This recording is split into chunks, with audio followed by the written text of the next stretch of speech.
भारत के इतिहास में ना कुछ तारीखें सिर्फ कैलेंडर पर नहीं होती, वो हमारे जहन पर, हमारी यादों पर गहरे जख्म की तरह छप जाती हैं।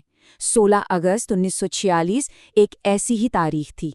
आज हम बात करेंगे डायरेक्ट एक्शन डे की, जिसे द ग्रेट कैलकाटा किलिंग्स के नाम से भी जाना जाता है। ये वो घटना थी जिसने, कह सकते हैं, भारत के बंटवारे की नींव रख दी थी। तो 16 अगस्त 1946 इतिहास के पन्नों में ये दिन खून से लिखा गया है। पर सवाल ये उठता है कि आखिर उस दिन हुआ क्या था? ऐसा क्या हुआ कि हजारों जानें चली गईं और एक पूरा का पूरा शहर शमशान में तब्दील हो गया? इस सवाल का जवाब ढूंढने के लिए चलिए थोड़ा पीछे चलते हैं।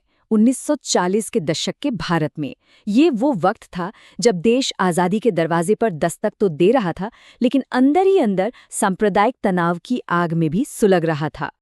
उस समय भारत की सियासत में ना दो बहुत बड़ी और एकदम अलग सोच आपस में टकरा रही थी। एक तरफ मोहम्मद अली जिन्ना की मुस्लिम लीग, जो चाहती थी मुसलमानों के लिए एक अलग मुल्क पाकिस्तान, और दूसरी तरफ थी कांग्रेस और बाकी पार्टियां, जो एक साथ एक अखंड भारत के हक में थी। और बस इसी सियासी खींचतान के बीच एक ऐसा ऐलान हुआ जिसने सब कुछ बदल कर रख दिया, हमेशा के लिए। देखिए, ब्रिटिश सरकार ने भारत को एक रखने के लिए एक आखिरी कोशिश की थी, जिसे कहते हैं कैबिनेट मिशन प्लान। इसमें एक फेडरल स्ट्रक्चर का प्रस्ताव था, मतलब एक मिला-जुला ढांचा।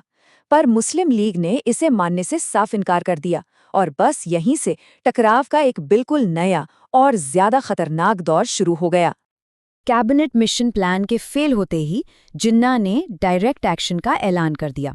अब ये कोई मामूली प्रोटेस्ट या धरना नहीं था, नहीं, ये एक खुला ऐलान था कि भाई अब बातचीत का टाइम खत्म। अब पाकिस्तान की मांग सीधी कार्रवाई से सड़कों पर उतरकर पूरी की जाएगी। ये पॉलिटिक्स में एक बहुत ही खतरनाक मोड़ था। तो 16 अगस्त के लिए कलकत्ता में एक हड़ताल और एक बड़ी रैली का प्लान बना। लेकिन यहाँ जो सोर्स है वो एक बहुत ही संगीन दावा करता है। सोर्स का कहना है कि इस रैली का एक छिपा हुआ मकसद था शहर की हिंदू आबादी को किसी तरह कम करना। क्यों? ताकि भविष्य में जब बंटवारा हो तो कलकत्ता पर पाकिस्तान का दावा और मजबूत किया जा सके। लेकिन जो चीज़ एक सियासी विरोध के तौर पर शुरू होनी थी, वो देखते ही देखते एक भयानक कत्लेआम में तब्दील हो गई। 16 अगस्त की सुबह हुई और विरोध की वो कॉल एक बेकाबू वहशी सांप्रदायिक दंगे में बदल गई। अगले 3 दिन कलकत्ता की सड़कों पर सिर्फ और सिर्फ मौत का तांडव था। हिंसा किस हद तक हुई, इसका अंदाजा लगाना भी मुश्किल है। जो सोर्स हमें मिला है उसके मुताबिक इस दंगे में जान गंवाने वाले हिंदुओं का आंकड़ा था करीब 40,000। इतना ही नहीं, 15,000 से ज्यादा लोग जख्मी हुए। और सोर्स ये भी बताता है कि करीब करीब 1 लाख लोग बेघर हो गए। सोचिए, ये सिर्फ नंबर नहीं है, ये उस तबाही की, उस बर्बादी की एक खौफनाक तस्वीर है। 3 दिन की इस खौफनाक हिंसा के बाद लगा कि शायद अब सब थमेगा, लेकिन नहीं, हालात ने एक और, शायद पहले से भी ज्यादा खतरनाक मोड़ लिया। अब जवाबी कार्रवाई का वक्त था। सोर्स की माने तो गोपाल पाठा नाम के एक शख्स के नेतृत्व में हिंदू ग्रुप्स ने इकट्ठा होना और जवाबी कार्रवाई की तैयारी करना शुरू कर दिया। और सोर्स ये दावा करता है कि इन ग्रुप्स को एक सीधा और बेहद क्रूर फरमान दिया गया था। फरमान था, अगर वो हमारा एक मारे तो बदले में उनके 10 मारो।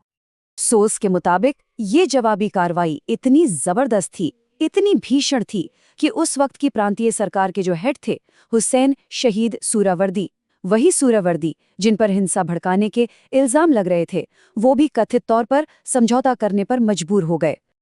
लेकिन इस कहानी का असर सिर्फ कलकत्ता की गलियों तक ही नहीं रुका। नहीं, इसने पूरे देश की किस्मत पर एक ऐसी छाप छोड़ी जो कभी मिट नहीं सकती। सही मायनों में कैलकाटा की इन किलिंग्स ने एक साथ एक अखंड भारत की उम्मीद को हमेशा के लिए दफन कर दिया। ये वो पॉइंट ऑफ नो रिटर्न था जिसके बाद बंटवारे के सिवा कोई और रास्ता बचा ही नहीं था। और कलकत्ता में जो हुआ ना, वो तो बस एक शुरुआत थी। यहाँ की हिंसा ने एक खतरनाक चेन रिएक्शन शुरू कर दिया। एक ऐसी आग लगाई जो फैलती चली गई। कलकत्ता से ये आग पहुंची नोआखली, फिर बिहार और फिर पंजाब। देखते ही देखते पूरा देश नफरत की सी आग में जलने लगा। इस चौतरफा खून खराबे का नतीजा ये हुआ कि सारी पॉलिटिकल पार्टियां अपनी अपनी जिद पर और भी ज्यादा अड़ गईं। अब सुलह की, समझौते की कोई गुंजाइश ही नहीं बची थी। और इसी ने 1947 में भारत के बंटवारे का रास्ता बिल्कुल साफ कर दिया। तो आखिर में ये एक बहुत बड़ा सवाल हमारे सामने खड़ा होता है कि कैसे एक शहर में भड़के दंगे ने एक पूरे मुल्क के बंटवारे की जमीन तैयार कर दी। कैसे एक घटना ने इतिहास का रुख हमेशा के लिए मोड़ दिया। ये सोचने वाली बात है।